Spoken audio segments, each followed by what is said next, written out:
fucking tell me the NBA just suspended the rest of the fucking season because of the coronavirus? The whole fucking rest of the season.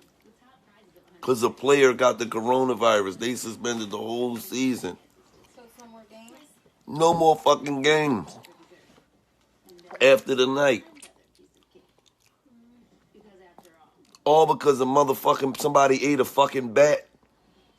That's how that shit started. Because some fucking body ate a bat. Who the fuck eats bats?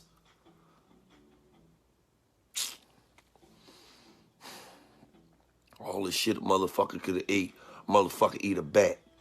With great deals, get ready to turn your dreams into reality.